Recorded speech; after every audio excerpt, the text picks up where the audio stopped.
vous écoutez RTL. RTL Grand Soir.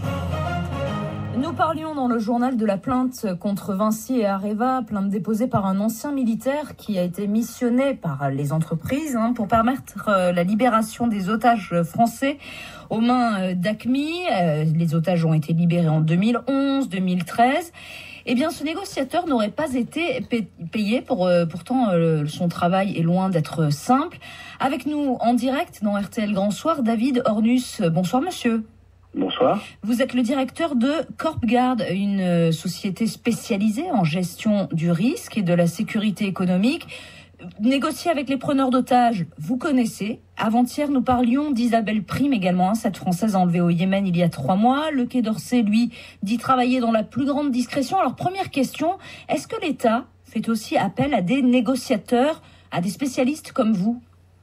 Jamais, parce que l'État soit utilise les ressources de l'État qui sont payées par vos impôts et par les miens, et c'est sa prérogative, mais lorsqu'il ne le fait pas, les sociétés qui ont des otages, comme Areva ou la filiale de Satom, font appel, ont une couverture assurantielle qui détache des gens comme nous, dont c'est le métier. Chez Corpgard, nous sommes négociateurs pour une des assurances qui assurent ce type de risque, et nous sommes mandatés par l'assurance qui nous paye, et de sorte que nous sommes totalement indépendants des différentes luttes d'influences intestines qu'il peut y avoir lorsque l'État se met en marche avec un certain nombre d'accointances, avec d'anciens militaires, on ne sait jamais trop d'ailleurs d'anciens futurex, c'est toujours un petit peu ambigu et compliqué. Oui, mais David Ornus, à un moment donné, peut-être dans la négociation, est obligé de travailler avec l'État pour une libération, par exemple, d'un prisonnier ? Absolument, c'est pour ça que nous, dans toutes les configurations sur lesquelles nous avons été amenés à travailler, nous avons toujours eu une courroie de transmission avec l'État du ressortissant dont dépendait la négociation, ou l'État où se situait l'action, mais généralement l'État n'est jamais primo-acteur, il se met en retrait parce que les intérêts de l'assurance qui défend l'otage peuvent ne pas toujours être en concordant avec ceux de l'État. Typiquement, lors d'une prise d'otage, on est un peu loin du kidnapping et de l'enlèvement pour demande de rançon, mais lors d'une prise d'otage, la solution assurantielle privée n'a qu'un seul intérêt, c'est de sortir l'otage vivant. L'État où se passe l'action, ou l'État dont dépend le ressortissant, peut lui n'avoir qu'une seule idée en tête, c'est d'arrêter les preneurs d'otages pour les juger. On voit donc que parfois, les intérêts privés peuvent être totalement divergents des intérêts étatiques. C'est pour ça que les solutions assurantielles, en ce qui nous concerne, et c'est notre lecture, doivent être privilégiées parce qu'elles garantissent une neutralité et une indépendance. Est-ce que les autres pays européens font comme la France, fonctionnent comme nous ? Écoutez, je vais vous retourner la question. Si vous écoutez vos homologues européens, est-ce que vous voyez en Allemagne, en Italie, en Espagne ou dans les pays où il y a eu des ressortissants enlevés, est-ce que l'on voit le déballage comme il y a aujourd'hui grâce à monsieur Gadoulet, dont je dois souligner l'extrême honnêteté et le courage pour sortir ce type d'informations. C'est un visage découvert, on l'écoutait ce matin sur RTL évidemment également. Hein. Oui, bien sûr, il a déjà découvert, mais il a été mandaté officiellement par 2 sociétés qui aujourd'hui n'ont pas respecté leurs engagements vis-à-vis de lui. Et ses guides aussi, les personnes qui l'accompagnent dans ses missions. Alors, je mets bien en perspective lui et ses guides parce qu'il est très important dans une négociation sur une libération, une tentative de libération, que l'ensemble du contrat qui est passé avec les preneurs d'otages soit respecté, ainsi que ce qui a été conclu pour la rémunération des intermédiaires qui sont parfois nombreux. Et on voit bien dans cette affaire que les révélations de M. Gadoulet dévoilent une fois de plus les ambiguïtés et les luttes d'influence qui s'opèrent en France lorsqu'il y a une gestion de crise sur un enlèvement de ressortissants. Il n'y a qu'à voir quelque chose qui ne se fait jamais, c'est que le négociateur initial, M. Gadoulet en l'occurrence, a été dessaisi, désavoué sur un sauton de l'Élysée par le directeur de la DGSE et a été remplacé quelques mois après par une société privée qui est apparue dans le Landerneau, qui a certainement des compétences, mais qui n'avait pas de mandat officiel ou assurantiel pour intervenir. Et on voit bien que là se mélangent les fonds privés, les fonds publics, les fonds secrets, les anciens des services, les intérêts de la DGSE, les intérêts du clientélisme politique. Vous vous doutez bien que vous et moi et ceux qui nous écoutent savent bien qu'une libération d'otages apporte un afflux de voix massif pour la personne politique qui va être victorieux sur souvent une question de timing, effectivement. Souvent une question de timing. Mais on n'est pas dupe. Pour reparler de Monsieur Gadoulet, normalement il travaille en toute confidentialité. Là, il sort de l'ombre en disant excusez-moi, mais enfin j'ai quand même pris des risques, j'ai fait mon boulot, je vous ai ramené des otages vivants, vous ne me payez pas. Est-ce que pour la suite ça va lui poser des problèmes forcément ? Écoutez, sortir de l'anonymat n'est jamais recommandé. S'il le fait, c'est parce qu'il se sent acculé, et s'il est acculé, c'est parce que le contrat n'a pas été respecté. C'est-à-dire qu'il est peut-être un très bon opérationnel, je pense qu'il l'est d'ailleurs, au regard de son cursus. Néanmoins, il n'est peut-être pas businessman ou homme d'affaires.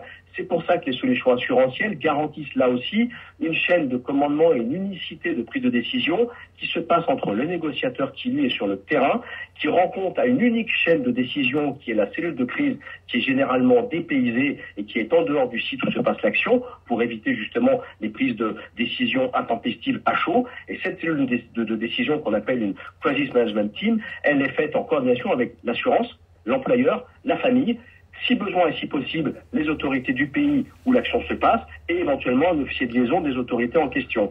Mais c'est comme ça que se passe une négociation. Et dans tout ce que je lis, qui a été sorti depuis 2011 sur cette histoire des otages d'Areva, je ne vois rien qui soit conforme à ce que l'on met en œuvre, nous, dans le cadre des solutions assurantielles privées. D'accord. Et ça pose un problème de conscience. Il y a un côté mesquin aussi d'aller réclamer des sous, ou de la part de l'entreprise, justement, de ne pas payer son dû? Attendez, j'ai pas entendu le début de votre question, excusez-moi. Je dis, est-ce que c'est plutôt mesquin de la part d'un ancien colonel de la DGSE d'aller réclamer de l'argent, ou c'est l'inverse, ou c'est Areva et Vinci qui vont pas jusqu'au bout pour une raison que l'on ignore aujourd'hui, hein? Alors écoutez, quand vous mettez votre peau au bout d'une cause pour aller sortir un otage et dont le seul objectif c'est de le ramener vivant, je trouve pas ça mesquin d'aller réclamer son dû, surtout si ce dû a été prévu, anticipé, acté dans le cadre d'un contrat. Maintenant, encore une fois, dans le cadre des solutions assurantielles, nous, chez Corpguard, lorsque nous avons à intervenir sur une gestion de crise, c'est l'assurance qui finance nos honoraires et nos frais. Et tout ce qui concerne les intermédiaires est remontée à la cellule de crise qui, elle, décide si elle valide ou pas le règlement. Une négociation, c'est d'abord une preuve de vie. Quand il y a preuve de vie, on entame une négociation. Ensuite, il faut une preuve de détention. Ensuite, on avance tout doucement, pas à pas, et on paye un ou des intermédiaires. Et le moins possible généralement. Parce qu'une fois qu'on a une courroie de transmission, on l'exploite. Et on ne va pas en chercher plusieurs. Là, on a 8 otages ou 7 otages qui ont été libérés par 2 négociateurs différents, par des équipes différentes. Ça veut dire que toute la chaîne qui a été construite patiemment par le premier, en l'occurrence M. Gandoulet, a été totalement désavouée par la deuxième équipe. Ça veut dire que les gens sur place, qui sont toujours les mêmes, avec qui on doit négocier, nous prennent pour des idiots désormais. Et ils savent qu'ils peuvent jouer sur ces dissensions intestines franco-françaises permanentes et récurrentes pour faire quoi? Et ça risque de mettre en danger la vie de certains de nos ressortissants, évidemment. Eh bien voilà, écoutez madame, je suis heureux de cette conclusion. Bien évidemment, tout cela se fait au détriment de l'impôt du contribuable, de nos impôts, et se fait bien sûr, et c'est encore plus grave, au détriment de la sécurité des otages et à ceux à venir, parce qu'il ne faut pas rêver. Oui. Si vous observez ce qui se passe dans le monde aujourd'hui, chaque citoyen d'un pays européen est une cible molle. Les Français encore plus, puisque on le sait désormais aujourd'hui, même si ça fait plusieurs années qu'on dit que c'est pas vrai, les rançons sont payées. Oui. Vous parliez de notre concitoyenne, mademoiselle Prime. On sait aujourd'hui que lorsque sa consoeur yéménite a été libérée, il y a plusieurs mois maintenant de cela, je crois, elle a remis aux autorités une clé USB avec un message audio de Mme Prime dans lequel les ravisseurs demandent $1,5 million selon mes sources qui viennent du journaliste de Ouest France qui a eu connaissance de la vidéo d'hier et qui avait déjà précédemment interviewé cette dame. Donc la demande de rançon, elle a déjà été formulée. Qui intervient lorsque la vidéo d'hier matin est publiée? Monsieur Fabius, donc les négociateurs, les preneurs d'otages, quels qu'ils soient aujourd'hui, et depuis plusieurs mois où on nous donne la parole sur l'antenne, on le dit, qui est le négociateur? L'État français. Ils savent où atterrir aujourd'hui. Pour finaliser. On a bien compris. Pardon? Non, ils savent où atterrir, évidemment, dans leur dossier, automatiquement. Et bien voilà, donc aujourd'hui, on sent bien qu'il y a une énorme ambiguïté, on se voile la face, on dit n'importe quoi. Aujourd'hui, la solution assurantielle qui fait intervenir des boîtes privées, écoutez, il doit y avoir 10 assurances au monde qui assurent ce risque. Kidnapping, rançon, extorsion de fonds, menace de mort, détention arbitraire, disparition. Chacune de ces assurances a un prestataire exclusif qui ne peut travailler que pour une seule assurance. On se connaît, on est capable de travailler en connivence. Et contrairement à ce qui s'est passé dans cette histoire que M. Gandoulet révèle, nous, quand il faut sortir 3 personnes alors qu'il n'y en a qu'une qui est assurée, on sort les 3 et on travaille pour les intérêts de tout le monde. Il ne faut pas mêler business et l'État. On a bien compris votre message ce soir, David Ornus. En tout cas, oui, vous mettez bien les points sur les i. On vous en remercie. C'est vraiment, c'est un sujet qui est passionnant et vous le connaissez par cœur puisque vous êtes négociateur. Je rappelle que donc David Ornus, vous êtes le directeur de Corpguard, une société spécialisée en gestion du risque et de la sécurité économique. Merci infiniment. Vous écoutez RTL.